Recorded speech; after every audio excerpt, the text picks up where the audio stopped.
नमस्कार साथियों, India ground report से मैं आरती श्रीवास्तव आप सबका स्वागत करती हूँ। साथियों, जैसा कि आप जानते ही हैं कि सावन का महीना चल रहा है और इस पावन महीने में शिव जी की पूजा का विशेष महत्व है और इंडिया ग्राउंड रिपोर्ट भी आपके लिए लेकर आ रहा है हर रोज एक ज्योतिर्लिंग के बारे में जानकारी। आज मोनिका श्रीवास्तव जी हमारे लिए लेकर आई हैं महाकालेश्वर ज्योतिर्लिंग के बारे में जानकारी। दोस्तों, कल हमने भगवान शिव के 12 ज्योतिर्लिंगों में द्वितीय मल्लिकार्जुन ज्योतिर्लिंग के बारे में जाना।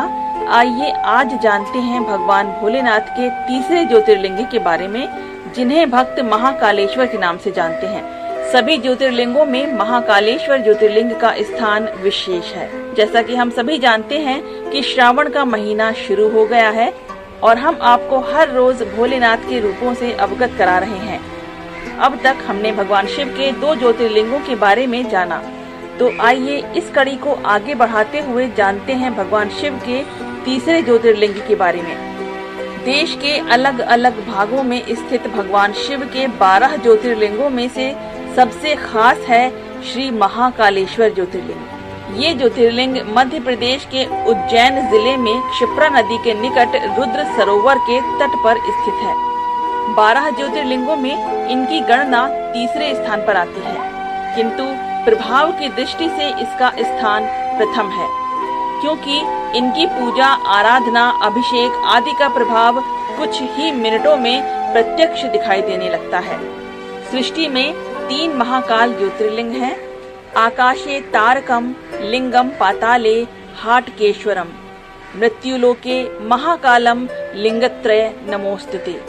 अर्थात श्री महाकाल आकाश में स्वयं तारक ज्योतिर्लिंग के रूप में, पाताल लोक में हाटकेश्वर ज्योतिर्लिंग के रूप में तथा पृथ्वी पर श्री महाकालेश्वर ज्योतिर्लिंग के रूप में विद्यमान है। पृथ्वी पर ये दक्षिणमुखी ज्योतिर्लिंग के रूप में विद्यमान है, इसलिए तांत्रिक साधक भी इनकी पूजा अर्चना करते रहते हैं। इन्हें अवंतिका यानी कि उज्जैनी का महाराजा कहा जाता है। इसलिए रात में कोई भी राज्य अध्यक्ष अथवा राष्ट्र अध्यक्ष यहाँ नहीं ठहरता। यहीं पर इनका संपूर्ण परिवार तथा अनेकों शिवगण प्रत्यक्ष रूप में विराजमान रहकर महाकाल की सेवा में तत्पर रहते हैं। कहा जाता है कि यहाँ पर किए गए रुद्राभिषेक तथा पंचाक्षर मंत्र ओम नमः शिवाय का जप जीवात्माओं को सभी कष्टों से मुक्ति प्रदान करके मोक्ष प्राप्ति कराता है। महाकाल की प्रथम आरती चिता भस्म से होती है, जो भस्म आरती के नाम से प्रसिद्ध है। इस आरती का इतना महत्व है कि इसमें सम्मिलित होने के लिए शिव भक्त मध्य रात्रि से ही पंक्ति में लग जाते हैं। महाकाल ज्योतिर्लिंग के साथ साथ यहाँ अन्य और भी कई तीर्थ स्थल हैं, जैसे कि हरिसिद्धि शक्तिपीठ। ये मंदिर 51 शक्ति पीठों में से एक है।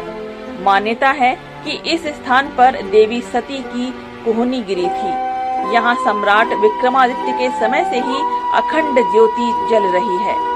रोजाना 1001 दियों को प्रज्वलित करके माँ की आरती होती है।